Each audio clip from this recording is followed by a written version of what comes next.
बच्चों लोग, आज क्लास का अपना टॉपिक रहेगा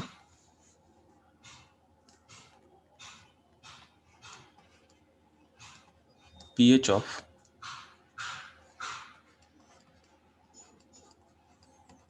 mixture of weak acid and weak acid,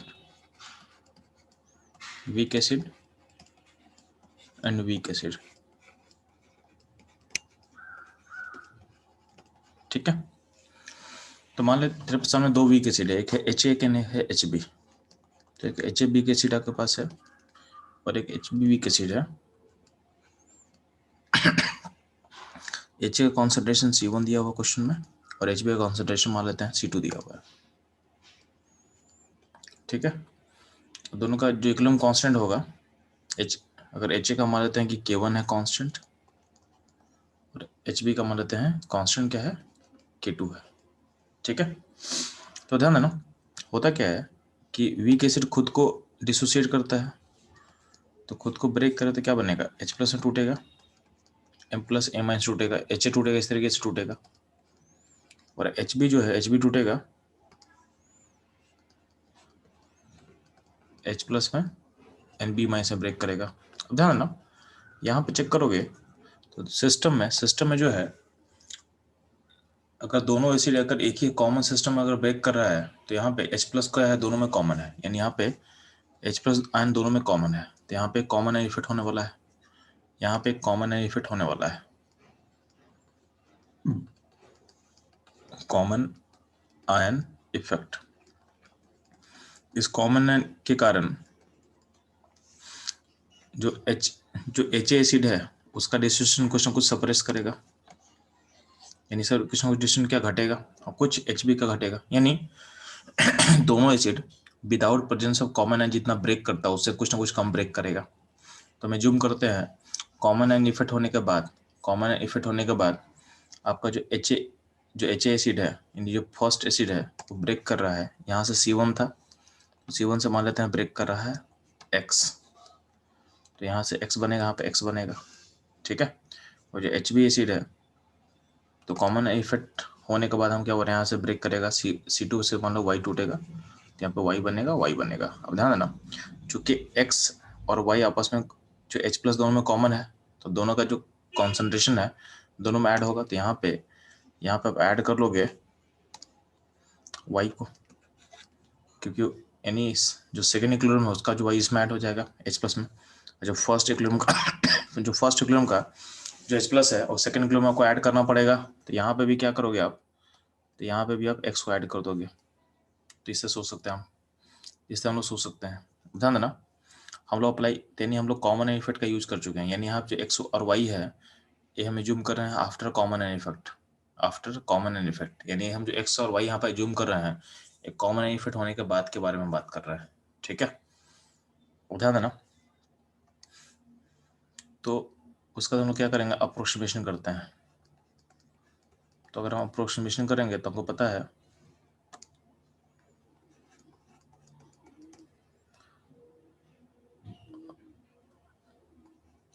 कि जो X और Y बहुत छोटा है, तो X का जो वैल्यू है वो C1 से काफ़ी छोटा है, तो यहाँ पे क्या होगा, C माइनस एक्स को आप C1 लिख सकते हो और X plus Y N plus X लिख सकते हो। सिमिलरली आपका जो Y का वैल्यू है वो काफ़ी छोटा होगा देन C2, तो C2 माइनस वाई को आप C2 लिख सकते हो और वहाँ पे X plus Y N Y लिख सकते हो। ठीक है, अब आते हैं हम इक्विलिब्रियम के एक्सप्रेशन में। तो ध्यान देना, K1 इक्वल टू क्या होगा, तो H प्लस का concentration into A minus divided by HA, ऐसा कुछ K1 होगा। सिमिलरली हम बात करते हैं K2 का,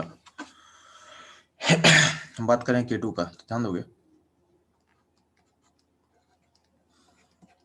K2 क्या हो जाएगा जी, तो K2 हो जाएगा H प्लस B माइनस का concentration divided by H B का कॉन्सेंट्रेशन। इसमें वैल्यूज को पुट कर दो, तो वैल्यूज को अगर इस पहले हम पुट करें तो क्या हो जाएगा, यहाँ पे हो जाएगा X plus Y into X divided by हो जाएगा यहाँ पे C1, ठीक है। और यहाँ पे क्या हो जाएगा x plus Y into Y divided by C2। ध्यान देना जो पहला इक्वेशन हम लिख सकते हैं यहाँ से, तो यहाँ पे हम लिख सकते हैं कि x plus Y into X equal to क्या होगा K1C1। सिमिलरली हम यहाँ पे लिख सकते हैं x plus Y into Y equal to क्या हो जाएगा K2C2। तो आपका इक्वेशन 1 हो गया और इक्वेशन आपका 2 हो गया, ठीक है। तो दो इक्वेशन आपके पास आ चुका है। अब ध्यान देना इस दोनों इक्वेशन का हम ऐड करते हैं, दोनों इक्वेशन का आप ऐड करोगे तो क्या होगा, यानी हम इक्वेशन 1 इस इक्वेशन को हम ऐड करेंगे इस इक्वेशन में, ठीक है। तो दोनों इक्वेशन को ऐड करके हम देखते हैं कि क्या होता है। तो ध्यान देना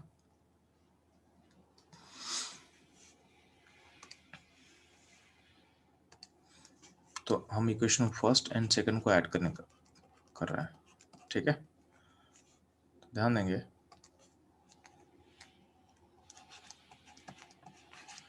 x plus Y into x plus Y into Y equal to क्या होगा K1C1 प्लस K2C2। ये दोनों का एडिशन हो गया जी। अब यहाँ ध्यान दो यहाँ पे x प्लस वाई दोनों में कॉमन है तो बाहर निकाल ले, तो x प्लस वाई कॉमन है बाहर निकाल लिए, तो यहाँ पे अंदर क्या बचेगा, तो यहाँ पे अंदर भी x प्लस वाई बचेगा इक्वल टू क्या होगा K1C1 प्लस K2C2। अल्टीमेटली यहाँ से हम बोल सकते हैं कि x प्लस वाई का वैल्यू क्या हो जाएगा,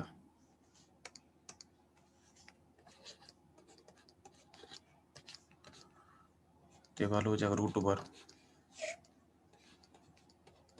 K1C1 प्लस K2C2, ठीक है। Root over K1C1 plus K2C2 ये हो गया आपका x प्लस वाई। अब ध्यान दें अब पीछे बैकवर्ड आ आपको दिख रहा होगा कि h प्लस का वैल्यू कितना है, तो h प्लस का वैल्यू इतना होता है। तो h प्लस का वैल्यू सिस्टम में क्या होता है x प्लस वाई के बराबर होता है, कितना होता है x प्लस वाई के बराबर होता है, ठीक है। तो हम लोग बोल सकते हैं कि h प्लस का कॉन्सेंट्रेशन जो है एक x प्लस वाई के बराबर है, इसका वैल्यू क्या होगा, इसका वैल्यू हो जाएगा root over K1C1 plus K2C2 के बराबर होगा। गौर करना जो x प्लस का y का वैल्यू है एक कांस्टेंट चीज है, मतलब सिंपल सा है K1C1 प्लस K2C2 का रूट ले लेंगे, ठीक है। तो ये होगा आपका x प्लस वाई। तो pH कैसे निकालो जी, तो pH निकालेंगे तो क्या हो जाएगा minus log of H plus. तो इस तरह से आप लोग weak acid and weak acid का मिक्सचर का pH आप निकाल सकते हो। दो वीक एसिड अगर रहेगा तो इस तरह से आपको सोचना है, ठीक है। और ध्यान देना जिसमें एक और भी हम सोच सकते हैं, क्या सोचना ध्यान देना। अगर वो बोलेगा कि इस अनायन का अमाउंट क्या बताऊं हमको, यानी A माइनस और B माइनस का अमाउंट को बताना है, ठीक है। तो ध्यान देना A माइनस एक्स है, A माइनस एक्स है, तो हम ऐसा बोल सकते हैं क्या, यहाँ चेक करना कि x के वालों को क्या लिख सकते हैं K1C1 को अगर हम डिवाइड कर देंगे x प्लस वाई से तो x मिल जाएगा हमको, ठीक है। सिमिलरली हमको y चाहिए तो y के लिए हम क्या करना पड़ेगा, y के लिए हमको डिवाइड करना पड़ेगा K2C2 को डिवाइड करना पड़ेगा x प्लस वाई से, यानी b माइनस और a माइनस हमको अमाउंट अगर निकालना है तो क्या करना पड़ता है, ध्यान देना यानी इस प्रोसेस में अगर हमको a माइनस का अमाउंट चाहिए तो जिसका अमाउंट चाहिए उसका उसका कांस्टेंट इनटू उसका कॉन्सेंट्रेशन, जिस एसिड का अनायन का अमाउंट चाहिए होगा, जिस एसिड का एच ए किस ए माइनस किस एसिड से आया हुआ है जी, तो ए माइनस आया हुआ है एच ए से, तो एच ए से अगर आया हुआ है तो जिस एसिड का अनायन का आपको अमाउंट चाहिए उस एसिड का कांस्टेंट इनटू उसका concentration divided by root over and divided वो क्या करना था x प्लस वाई, और एच प्लस वाई का वैल्यू क्या होता है, तो रूट ओवर क्या होगा, k1c1 प्लस k2c2। हाँ, तो ऐसे हम लोग निकाल सकते हैं। ठीक है, सिमिलरली अगर हम बात करते हैं बी माइनस के अमाउंट का, तो बी माइनस का सोर्स क्या है, एच बी है। तो जिस एसिड का ये सोर्स होगा उसका के, यानी इसका अमाउंट आपको निकालना हो तो क्या करेंगे, जिस एसिड है उसका के इन उसका concentration divided by root over k1c1 plus k2c2। ठीक है, ये कर देंगे तो हमको बी माइनस मिल जाएगा।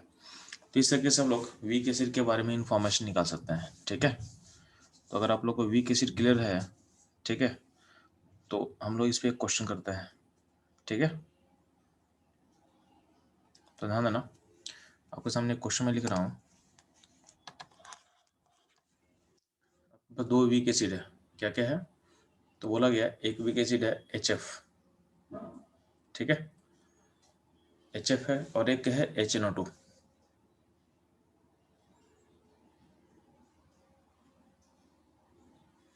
ठीक है, एक एसिड HF है, उसका K, उसका कॉन्सेंट्रेशन, तो इसका K बोला गया 10⁻⁵ है और कॉन्सेंट्रेशन बोला गया है 1, मान लेते हैं। ठीक है, और एक है HNO2, उसका भी K मान लेते हैं कि सेम ही ले लेते हैं। ठीक, उसका कॉन्सेंट्रेशन क्या है, 1 होगा। अच्छा, इसको थोड़ा सा डिफरेंट करते हैं, थोड़ा सा डिफरेंट कर लेते हैं, एक सेकंड पूरा, इसको ऐसा कर लेते हैं कि इसका जो K होगा इसको लेते हैं 10⁻⁴ लेते हैं। ठीक, और इस केस में इसका कॉन्सेंट्रेशन को 1 ले लेते हैं।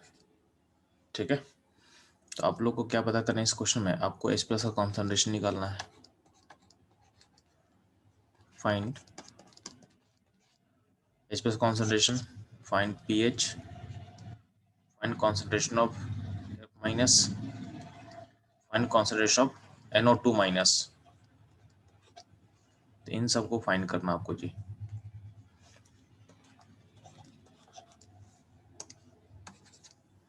ठीक है, तो फर्स्ट इन सबको फाइंड करके मुझे बताओ।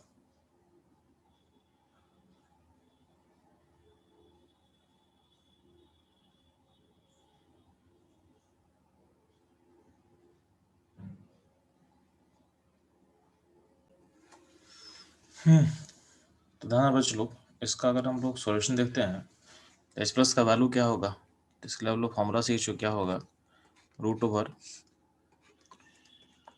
k1c1 प्लस k2c2 कर देंगे हम लोग, यानी इसका वैल्यू क्या होगा, तो रूट ओवर 10⁻⁵ एंड 10⁻⁴ ये वैल्यू होने वाला है इसका। ठीक है, एफ माइनस का वैल्यू क्या होगा, तो एफ माइनस के लिए हम क्या बोले हैं कि जिसका अनायन होगा उस एसिड का के, उसका concentration divided by root over k1c1 plus k2c2, ये काम कर देंगे तो इसे आपका एफ माइनस निकल के आ जाएगा। तो एफ माइनस का वैल्यू कितना होगा, तो 10⁻⁵ into 1 divided by root over 10⁻⁵ plus 10⁻⁴। Similarly NO2 का क्या होगा, NO2 में भी होने वाला है। ठीक है, जिस एसिड का आयन है उसका K, तो K2C2। ठीक है, plus divided by root over K1C1 and plus K2C2। ठीक है, यानी क्या होगा, 1 into 10⁻⁴ divided by root over 10⁻⁵ plus 10⁻⁴। ठीक है, इसको निकालना आपको। बात करते हैं पीएच का, तो पीएच क्या होगा, H प्लस का जो माइनस लॉ ले लेंगे, तो पीएच मतलब क्या होता है, H प्लस का माइनस लॉ ले लो, तो पीएच इक्वल टू क्या हो जाएगा, minus log of root over 10⁻⁵ plus 10⁻⁴। ऐसा लॉग लेना आपको, ठीक है। जैसे आपका आंसर निकल के आ जाएगा। अब ध्यान देना, इसका जो लॉग लगोगे, ध्यान देना रूट को बाहर ले सकते हो, तो रूट को बाहर ले सकते हैं, तो ये हो जाएगा -½ log ऑफ 10⁻⁵ और प्लस इसको हम लिख सकते हैं 10⁻⁵ इंटू 10 लिख सकते हैं। तो यहाँ टोटली क्या हो जाएगा, तो टोटल जो वैल्यू होगा उसको ऐसा लिख सकते हो क्या, तो 11, तो अल्टीमेटली क्या आएगा, -½ बाहर आ चुका है और log 11 आपका ये जगह log 11 इंटू 10⁻⁵, ठीक है। अब 11 को क्या लिख सकते हो, 1.1 लिख सकते हो, तो -½ इंटू log 1.1, ठीक है। अब प्लस -½ होगा, तो अल्टीमेटली इसका पीएच अब निकालोगे तो हो जाएगा ये 5/2 हो जाएगा, -log 1.1/2 हो जाएगा। अब log 1.1 का वैल्यू कितना होगा, तो ऑलमोस्ट 0.03 होगा, ऑलमोस्ट ये 0.03 होगा, यानी यहाँ पे क्या होगा 2.5 माइनस 0.03 का बाई 2 क्या होगा, तो 0.015 क्या होगा, 0.015 के आसपास होगा। तो ये आपका पीएच का वैल्यू होगा, ये आपका पीएच का वैल्यू होगा, ठीक है। इसमें कोई डाउट है चलो आप लोग को, नो सर। ठीक है, नो सर। चलो सही है। तो ये रहेगा पीएच वैल्यू। अब ध्यान देना, तो हम लोग को वीक एसिड यानी वीक एसिड का हम लोग पीएच निकालना सीख गया, ठीक है, कि वीक एसिड का पीएच हम कैसे निकालेंगे। तो 2 वीक एसिड अगर ऐड किया रहेगा तो हम पीएच निकालना हम लोग को आ चुका है, ठीक है। नेक्स्ट हमको समझना था ना पीएच ऑफ एम्फीप्रोटिक आयन। तो कुछ हमको अगला सीखना है pH calculation of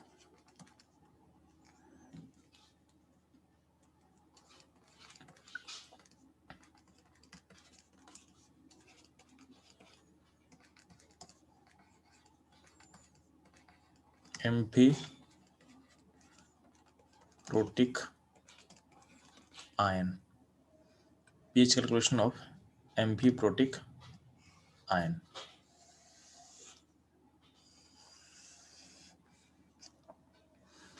pH calculation of amphiprotic ion।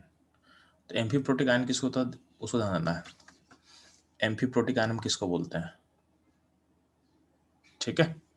तो ध्यान देना, जैसे बात करते हैं हम लोग बाइकार्बोनेट आयन का, तो सबसे पहला पॉइंट आता है कि एम्फीप्रोटिक आयन हम किसको बोलेंगे, एम्फीप्रोटिक आयन किसको बोलेंगे, ठीक है। तो जैसे फॉर एग्जाम्पल बाइकार्बोनेट, ठीक है, एग्जाम्पल ले ले,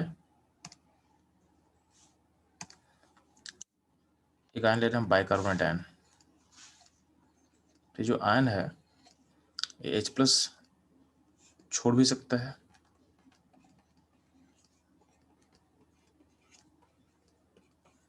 और ये आयन H+ एक्सेप्ट भी कर सकता है, इस आयन में आप H+ ऐड भी कर सकते हो, ठीक है।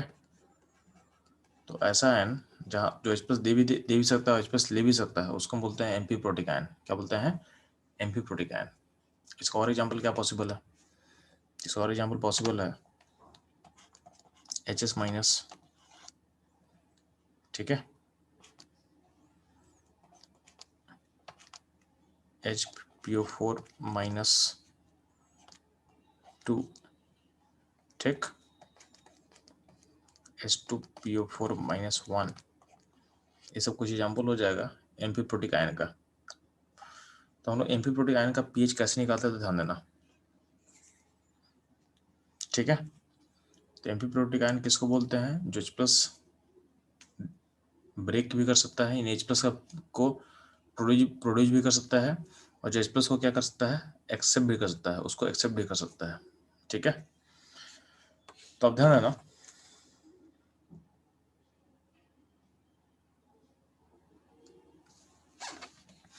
अब मान लेते हैं हमको पीएच निकालना है। तो ध्यान देना, अगर हम मान लेते हैं हमको पीएच निकालना है HCO3 माइनस का, इसका पीएच कैसे निकालेंगे? ध्यान देना, HCO3 माइनस किससे बनता है, यानी ये किससे बना होगा? तो आपको पता है कि HCO3 माइनस बनता है H2CO3 माइनस, इससे बनता है।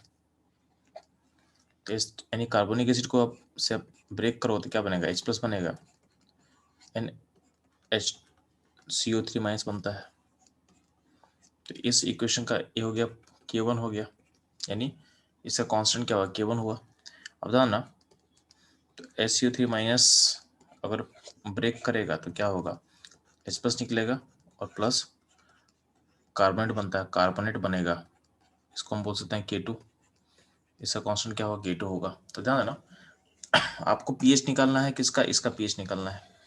तो इसका पीएच निकालने के लिए ध्यान दोगे कि आपको उस इक्वेशन का के पता करना पड़ेगा जहां पे H प्लस छोड़ेगा, यानी आपको अगर बाइकार्बोनेट आयन का पीएच निकालना है, इसका मतलब आपको उस इक्वेशन का के पता करना है जिस इक्वेशन में H प्लस रिलीज करता है, तो यहाँ पे H प्लस रिलीज कर रहा है, तो यानी आपको K2 पता करना है। और जब ये फॉर्म किया होगा उसका के पता करना है, यानी बाइकार्बोनेट आयन के फॉर्मेशन का के क्या था, तो K1 है। यानी जब बाइकार्बोनेट आयन बना था तो उसके लिए क्या था, K1 हुआ, और जब बाइकार्बोनेट आयन अपना H को लूज किया तो उसके लिए क्या है, K2 है। तो दोनों के अगर पता चल गया तो पीएच का जो फॉर्मूला होता है वो क्या होता है, तो पीएच इक्वल टू क्या हो जाएगा,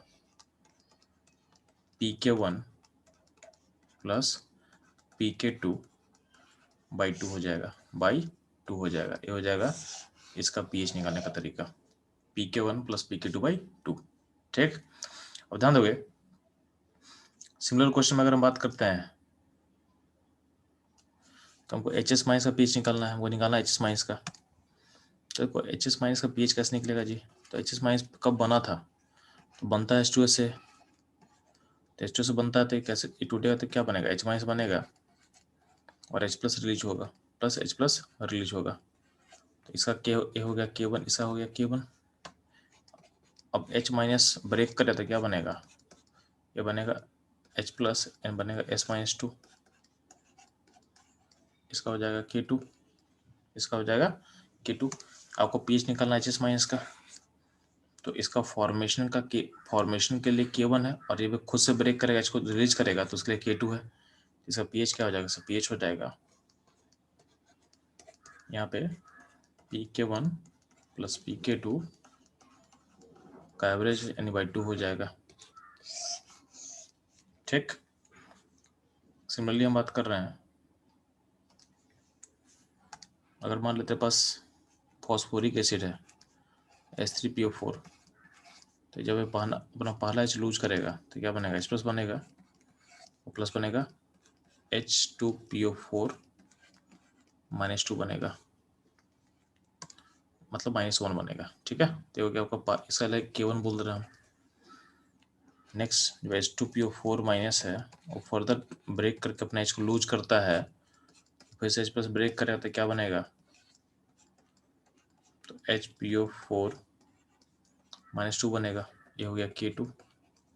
नेक्स्ट जो है HPO4 माइनस 2 है वो फर्दर ब्रेक करेगा तो क्या बनेगा, H plus and PO4 minus 3 बनेगा, ये हो गया K3, ये हो गया आपका K3। ठीक है,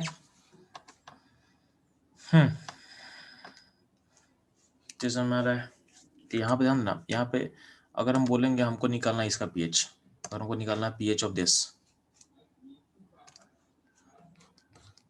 पीएच ऑफ H2PO4 माइनस, इसका पीएच पता करना मेरे को। इसका पीएच पता करने के लिए आपको आपको क्या लेना पड़ेगा, तो ये बना यहाँ पे था और यहाँ पे इसका ब्रेकेज हुआ है, यानी अब वो K1 K2 का एवरेज लेना, आपको K1 K2 का एवरेज लेना है, यानी इसका पीएच के लिए हम बोल सकते हैं क्या हो जाएगा, PK1 प्लस PK2 बाई 2। ठीक है। सिमिलरली pH ऑफ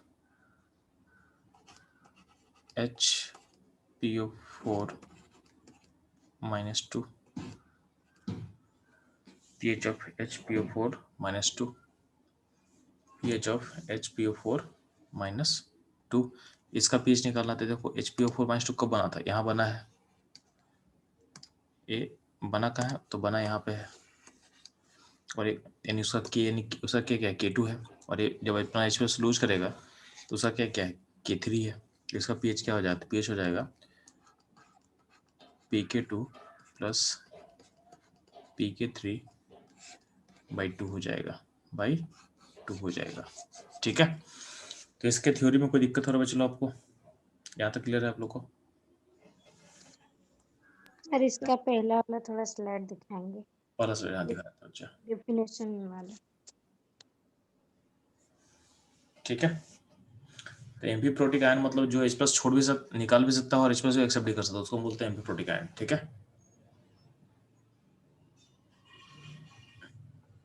तो यहाँ से हम लोग निकालना सीखे थे क्योंकि बाइकार्बोनेट का pH निकालना है तो उसके लिए क्या करना पड़ेगा?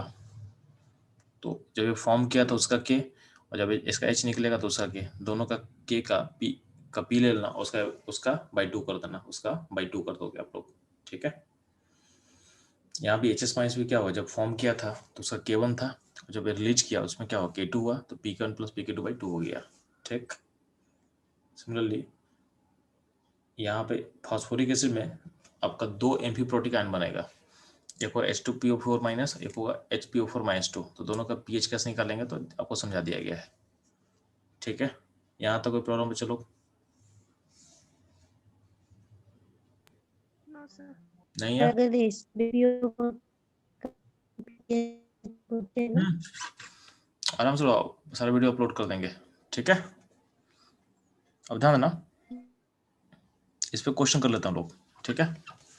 तो आपको फाइंड pH ऑफ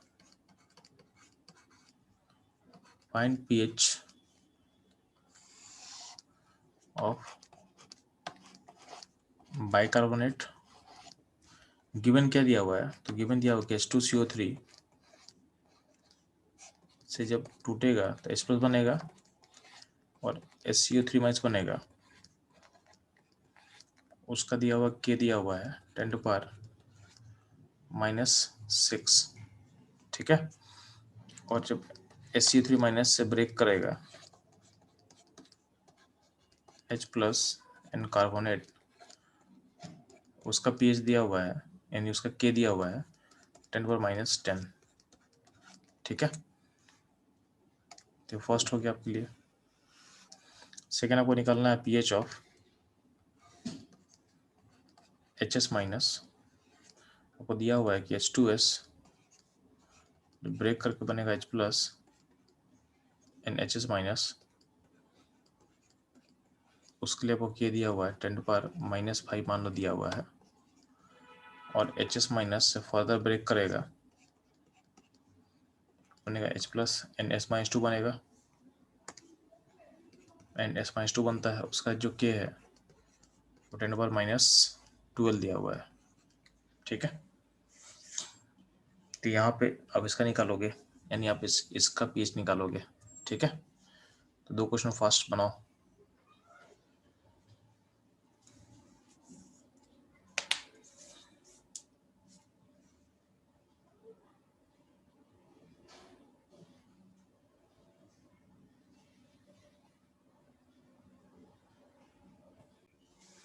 तो पहले क्वेश्चन का हम pH निकालते हुए चलो, तो ध्यान ना, इसका pH में क्या होगा? PK1, तो PK1 क्या 6 होगा, प्लस PK2 क्या होगा? 10 होगा, बाई 2 कर देंगे, यानी क्या होगा? 8 हो जाएगा। सिमिलरली यहाँ पे क्या होगा?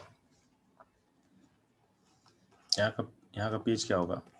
तो PK1 क्या होगा? 5 प्लस 12 बाई 2 कर देंगे, 17/2, यानी क्या हो जाएगा? ये 8.5 हो जाएगा। ठीक है। इसमें एक और क्वेश्चन हम लोग कर लेते हैं, तो ध्यान देना।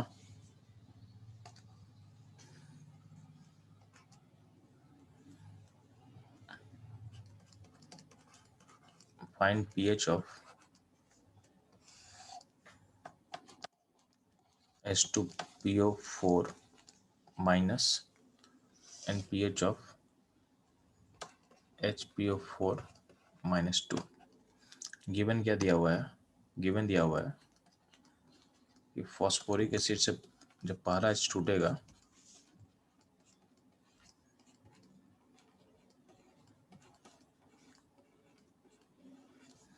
उसका K दिया हुआ है 10⁻⁻⁴।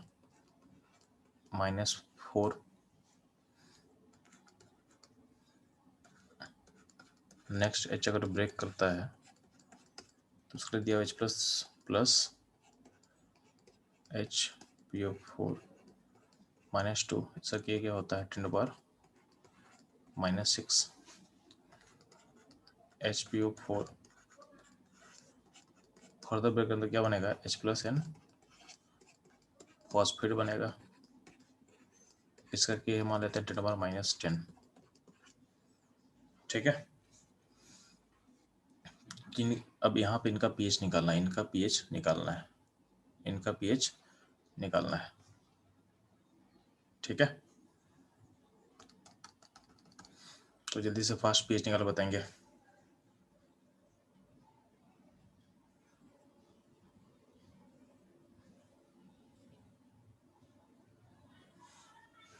ज़्यादा बेटर करने के लिए आपको यहाँ पे एक इसको हम K1 कर देना है और इसको K2 कर देना है और इसको K3 कर देना है। ठीक है,